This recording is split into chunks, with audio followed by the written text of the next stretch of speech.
The galaxy waited for Earth to strike. Some thought humans would attack with fire, others thought they would wait in fear. They were all wrong. Humans sent a message. Instead, not a speech, not a threat, just a countdown. 48 hours.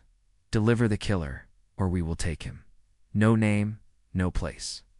Just the cold truth. Humanity had made its vow, and the galaxy listened. Scene. The Council in Chaoson, the central world Virex 4, the Galactic Council argued loudly. The Tlath Empire, once confident, now felt the pressure.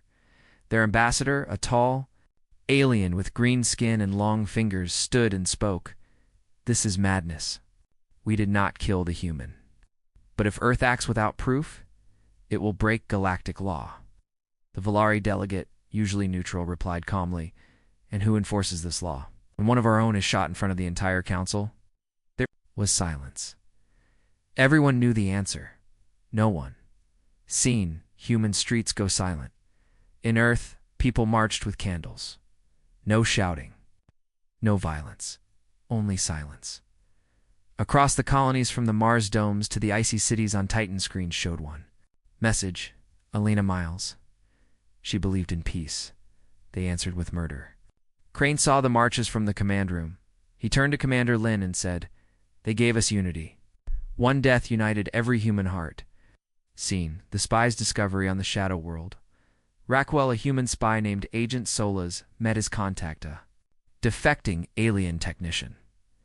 The alien shook as he handed over a small black cube. "They told me to erase this, but I couldn't.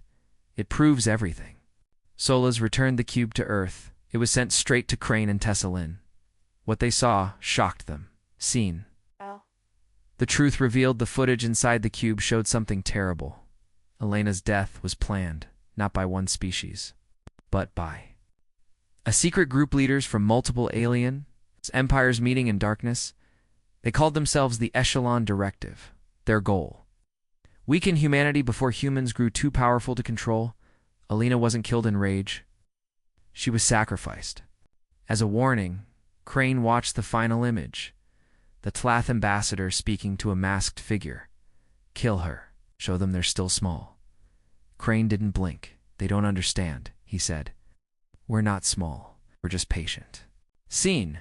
The vow is spoken. Earth's President Naya Armitage stood before a sea of cameras and billions of watching eyes. She wore black. Her speech was short. "They killed our ambassador to stop our rise. They feared what we would become. Chose assassination over honesty. Now we choose justice over silence. We give them 24 more hours. Deliver the assassin. Expose the Echelon Directive. Or we will burn down every lie they built." The crowd didn't cheer. They didn't need to. They were already ready. Scene. Whispers and warnings across alien space. Secret panic began. The Kaleri matrons began deleting files. The Dren recalled their spies. Hidden bunkers lit up. Military fleets moved quietly. Even those who hated Earth now feared it. The Echelon Directive had made one mistake. They thought humans feared death. But humans had learned something darker. Some things are worse than dying. Final scene. One last call. Crane stood before a transmission screen. It connected to the Tlath Command Council. He didn't shout. He just said, "You have 24 hours. We know everything. I made a choice. Now we make ours." The Tlath commander laughed. "You are one world. We are many." Crane leaned in, face like steel. "And you still don't understand. Don't need many. We just need enough." He ended the call. Behind him, red lights began blinking. Earth's fleets were moving. The countdown reached 0. No one came forward. No assassin. No apology. No surrender. Earth waited exactly 3 minutes after the timer ended. Then General Crane gave the order: execute operation, first flame. Across space, hidden ships came alive. Engines lit up. Stealth fields dropped. Weapons powered on war had begun. Scene. The strike on Varneth's first target was not a capital. It was not a city. It was a secret listening post on Varnic Moon. Known only to high-level council members, It belonged to the Echelon. Its directive. They thought no one knew, but humanity knew. And now, they were coming. At 3:14 Universal Time, 3 Vengeance-class ships exited warp near Varnock. The alien guards barely had time to scream. Within 9 minutes, the facility was turned to glass and ash. No civilians, no survivors. A single satellite left behind played. A message in 53 languages. You silenced one voice. We will answer with thunder. Give us the ones responsible, or we will take them one by one. Scene. The galaxy reacts. The attack shocked the galaxy. The media called it the first flame. The council called it an act of madness. Deep inside their bunkers, many aliens whispered. They found the listening post. How? Some began to worry. If humans knew about Varnock, what else did they know? Scene. Crane's chessboard back on Eclipse Base. Crane and Tessa Lynn stood. Over a glowing map of the galaxy, red marks blinked where known. Echelon assets were hidden. Commander Lynn said, "We don't just strike to destroy. We strike to reveal. Every hit makes them panic. Every panic leads us to the next target." Crane nodded. Good, keep the pressure. No mercy. No noise. No mess. Seen in alien Plath, Valari Chancellor, one of the oldest members of the Council, sent a private message to Earth. We beg you, stop this path. Not all of us agreed to the directive. Let us find peace, Crane answered simply. Then help us. Give us names. Give us truth. Or stand aside. The Valari hesitated, then sent a single name, High Executor Maldrenth, the one who approved Lena's death. He was hiding on a moving space station in unmarked territory. Crane smiled. Now we hunt. Scene. The chase begins. Maldrenth was not easy to catch. He moved every 4 hours. He used cloned identities, false trails, paid mercenaries, but Earth had Aegis Command, and Aegis had Project Ghost. Special AI programs. Human spies. Long-range drones. Within 36 hours, they tracked Maldron to a black market port on Draven Spina, lawless asteroid city. Scene.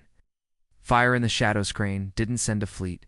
He sent 5 people, elite silent, deadly the black. Lance unit. They landed without warning, moved like shadows. By the time anyone noticed something was wrong, it was already too late. Maldron tried to run. He reached his private escape ship. The door wouldn't open. A human voice spoke from the shadows. You had one choice. You chose wrong. Single shot ended him. The team left without a word. Humans didn't take trophies. They left a recording of Maldron's final moments and a message, one down. Scene. Fear spreads across the galaxy. High-ranking members of the Echelon Directive began disappearing. Some ran to far planets, some went underground, some begged for protection. But the message was clear. If you had a part in Elena's death, we are coming. The rest of the council watched in silence. No one dared stop them. Final scene. The calm before the storm, back on Earth. President Armitage looked out at the stars from her tower on Lunar Command. An advisor asked her, "Do you think they'll surrender?" She answered without turning, "Not yet. Not until we've burned their illusions. The galaxy always saw us as the ones who learned peace, but they forgot. We learned war first." The space station Helios Prime floated like a giant crown above the blue moon of Illyra, built by 12 alien species. It was known as the home of peace. Leaders from across the galaxy came here to talk, to solve problems, and to avoid war. Today was special. Human ambassador Alina Miles was going to speak at the Galactic Unity Summit. It was the first time in years a human was invited to such a high-level meeting. Many eyes were watching. As Elena's ship landed, her security team checked every corner of the docking bay. Everything seemed normal, clean, safe. Alina stepped out of her ship, calm and graceful. She wore a white and silver diplomatic robe, the symbol of peace. Her dark hair was tied back, and her eyes were sharp. She had seen too much war to be afraid of rooms filled with words, but there was something strange. Before leaving Earth, she had received a message from an unknown source. It's just for words. Do not attend. Danger waits. She showed it to no one. Maybe it was just a scare tactic. Maybe it was nothing. But deep inside she felt uneasy.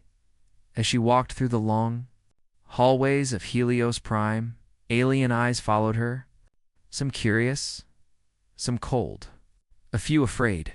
The meeting hall was huge, shaped like a circle, with floating chairs for each race's leader. In the center was a tall platform, the speaker's podium. The room was filled with quiet murmurs and soft machine sounds. Above, glowing lights showed the flags of each species spinning slowly. Humans sat near the back, surrounded by allies and enemies alike. Alina stood near the edge of the room, waiting for her turn to speak. The last speaker, a blue-skinned alien from the Trenari, finished his long speech about trade and unity. Applause echoed softly. Then came the announcement. Now speaking, Ambassador Alina Miles of the United Human Worlds. Alina stepped forward. The hall became silent. She reached the podium, looked around, took a breath. Her voice was strong, steady. Today I come not only as a voice for humanity, but as a hand reaching out to peace. We have known war. We have lost. But we still believe in a sharp sound. Cut the AIRPZZZZT. A beam of blue energy shot across the room. It hit Alina in the chest.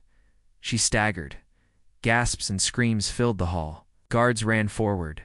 Some aliens dove for cover.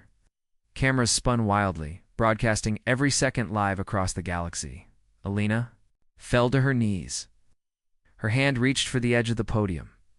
Blood spread across her robe like a red flower. She looked up, trying to speak, but the words never came. Her body hit the floor. Dead. The room froze. Time stopped. No one moved. For a moment, it was like the entire galaxy held its breath. Then someone shouted, "Find the shooter!" Security bots rushed in. The lights dimmed. Shields locked the exits, but it was too late.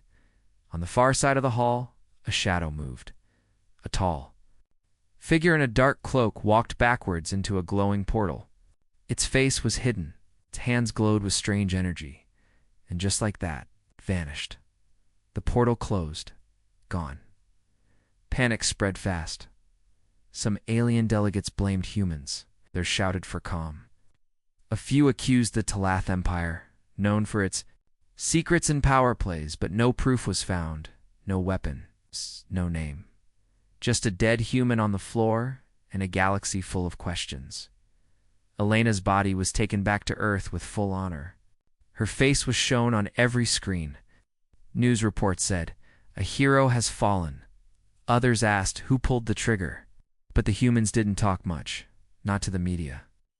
Not to the alien councils. They were quiet. Too quiet. At a secret base.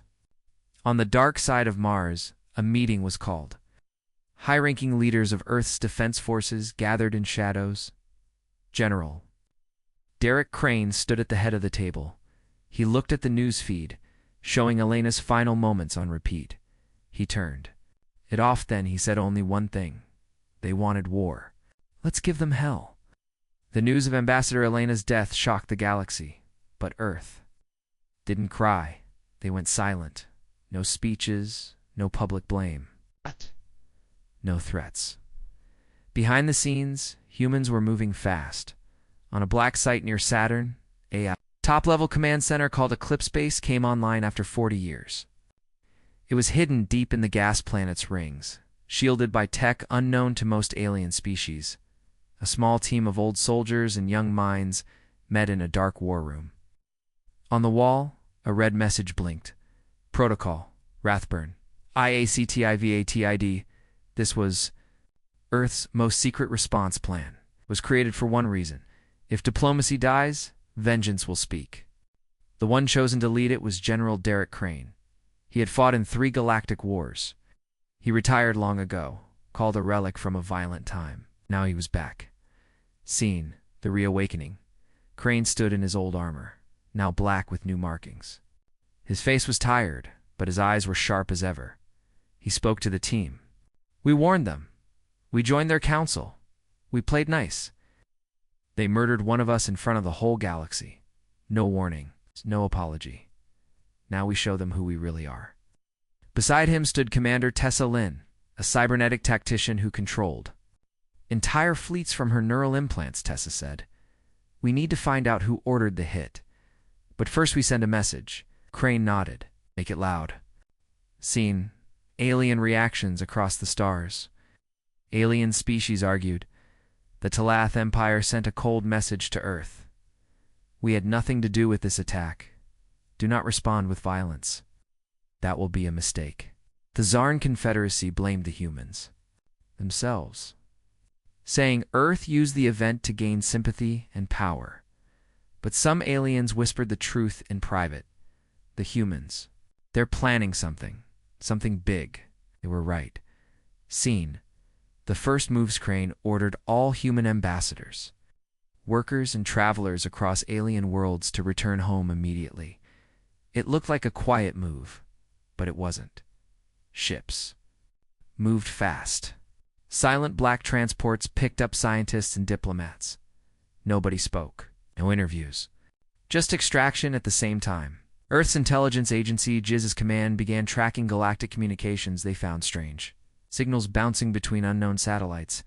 Someone was hiding their messages. Someone with power, Commander. Lin cracked one message. It said, the human ambassador was the first. More will fall. Unity must be reshaped. Crane looked at the decoded message. He said, so they wanted to test us. They thought we'd back down. They think we're still the same old humans. He smiled, cold and quiet. Let's disappoint them. Scene. Preparing the Sword A new ship class was prepared. The Vengeance class. Faster, smarter, deadlier. These weren't warships. These were hunters built for speed, stealth, and sudden death. Tessa Lin oversaw the launch. She said to Crane, once we find the assassin, what do we do?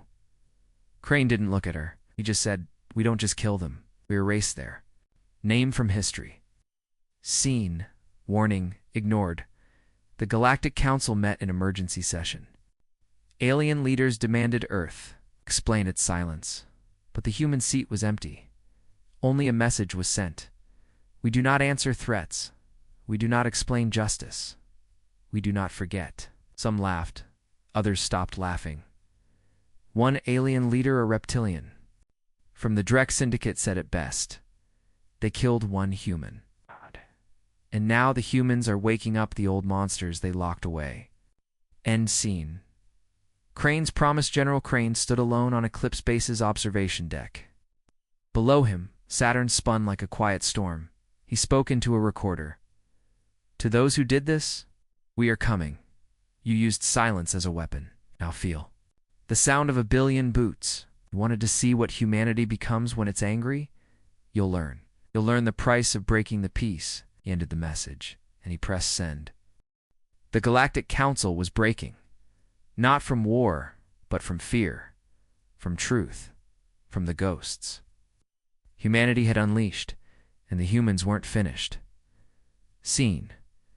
Earth's next move, General Crane stood before his war council.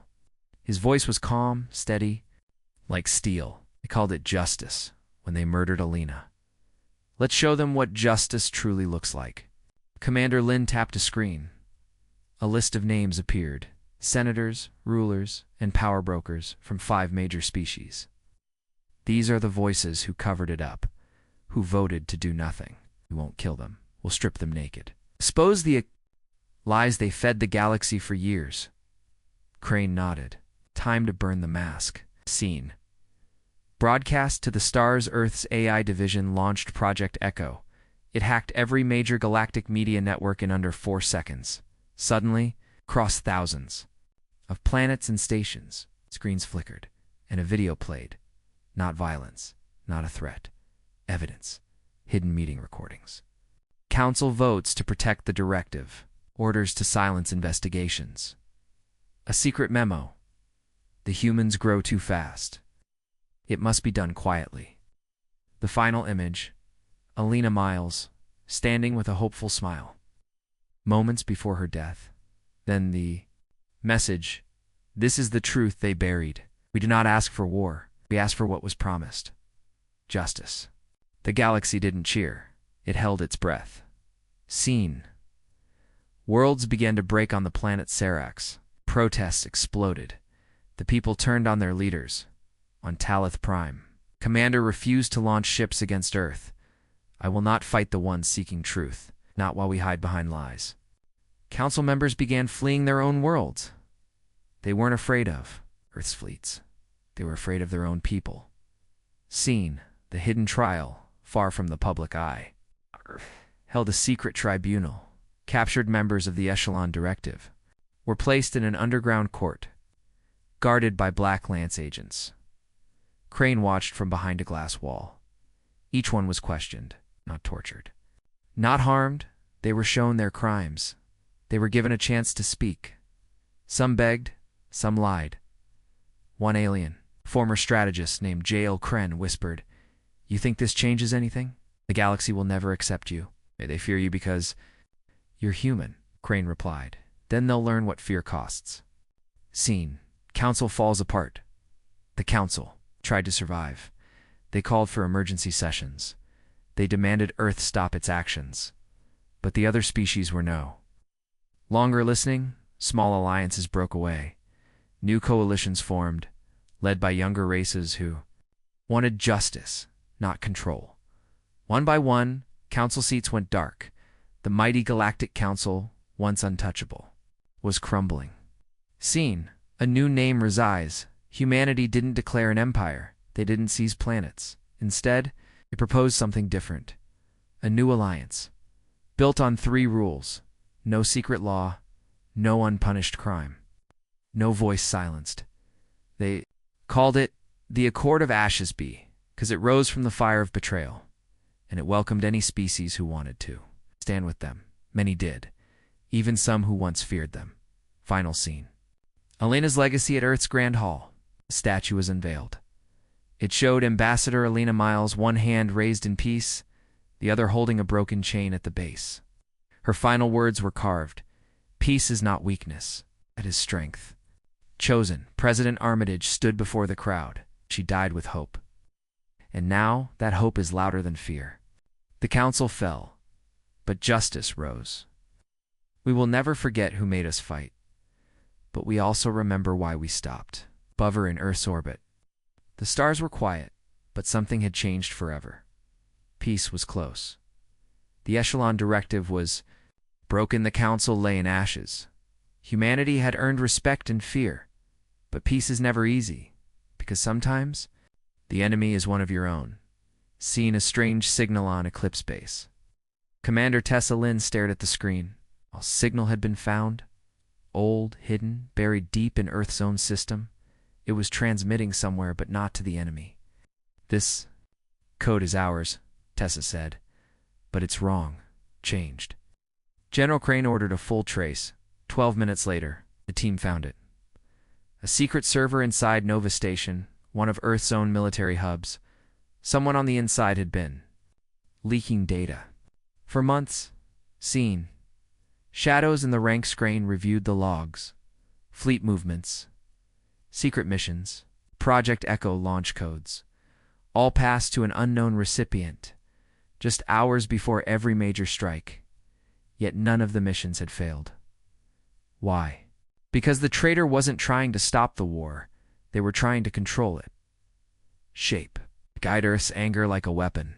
Seen. The name revealed Earth's AI. Systems decrypted the signal path. One name came up. Director Hale Voss, head of Earth's Strategic Intelligence. A hero. Decorated. Trusted. And now, a suspect. Crane stared at the screen in silence. "Bring him in." Scene. The interrogation Voss sat calmly in a secure room. He didn't deny the charges. He didn't lie. He just said, "I did what had to be done." Tessa Lynn leaned forward. "You gave away Earth's secrets." "I gave them just enough," Voss replied. "I wanted them to act, strike first, so we'd have a reason to unleash hell." Crane's eyes narrowed. "He used Elena. She believed in peace. That made her useful. Her death gave us fire." Silence filled the room. Voss had not betrayed Earth for money or power. He had betrayed it for victory, at any cost. Scene. The moral war. The leadership debated what to do. Some called for execution. Others wanted public trial. President Armitage said, "This is the final test. We've punished those who wronged us. Now we face one of our own. The galaxy is watching." Voss would not be silenced in the dark. He would face justice in the light. Scene. The trial was broadcast to the stars. Voss stood tall, unapologetic. "If I hadn't acted, Earth might have begged for peace. Instead, we forced them to." "See us," Crane responded. "You didn't build peace. You lit a match. You don't deserve to stand under the flag you twisted." The jury made of humans and aliens delivered their verdict. Guilty. Voss was exiled to the dark colony of Sherbaron. He would live but in silence. Scene. The speech at the closing of the trial. President Armitage spoke to Earth. "We showed the galaxy that truth matters, even when it hurts, even when it's one of our own. Justice is not a sword. It's a mirror." Across the stars, allies nodded, enemies listened, and Earth's honor was restored. Final. Scene. Crane's reflection. Crane stood alone on the eclipse deck, looking at the stars. Tessa Lynn joined him. "We could have lost everything," she said. "We almost did," Crane replied. "But we chose justice." Over rage, he turned to her. "Now the galaxy knows we're not just powerful. We're responsible, and that is what makes us truly dangerous." Peace had a chance. The old council was gone. The Echelon Directive exposed and crushed humanity. Stood stronger than ever, but peace never lasts long. In a galaxy built on war, something was coming, something worse than betrayal. Scene. The warning. Began with a whisper from deep space. A Valari scout ship, exploring the dead zone near the edge of known space. Sent one last message before it vanished. 3 words. "They're not gone." Then silence. Scene. A lost enemy returns. Data from the scout ship revealed something impossible. A signal ancient. Encrypted in a dead alien language, it came from a species thought extinct, the Zorakai swarm. The Zorakai were once the galaxy's worst nightmare. Insectoid, hive-minded, no politics. No alliances, only one goal. Consume and expand. Hundreds of years ago, the Council had pushed them into the void. Now they were back. An angry. Scene. Earth's call. Crane wasted no time. He called a summit not with old council members, but with Earth's new allies. Aliens once enemies now gathered in one place. Lunar Accord Base. Tessa Lynn stood before them. "We fought each other. We bled for revenge. But now we face a threat that doesn't care about borders or species. They don't kill for power. They kill because that's all they do." Crane stepped forward. "The time for fear is over. The time for unity is now." Scene. The first united fleet in orbit over Mars. A massive armada began to form. For the first time in galactic history, ships from 12 species flew under one flag, a symbol of 3 rings: human, alien, and peace linked by fire.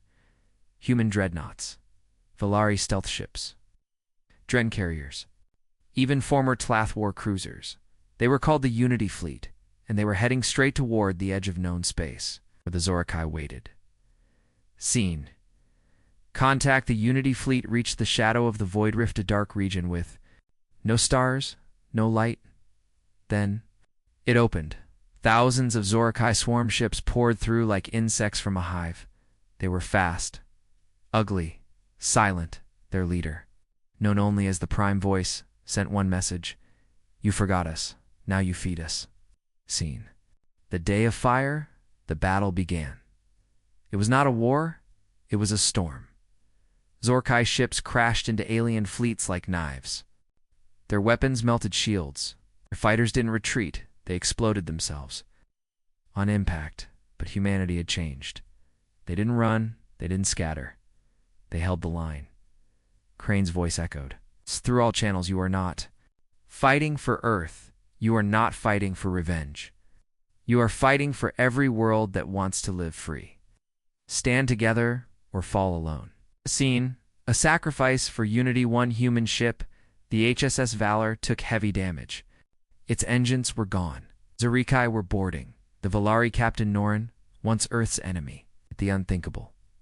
He turned his ship, a sleek cruiser, toward the swarm and rammed it into the boarding tunnel, sealing the breach and saving Rot.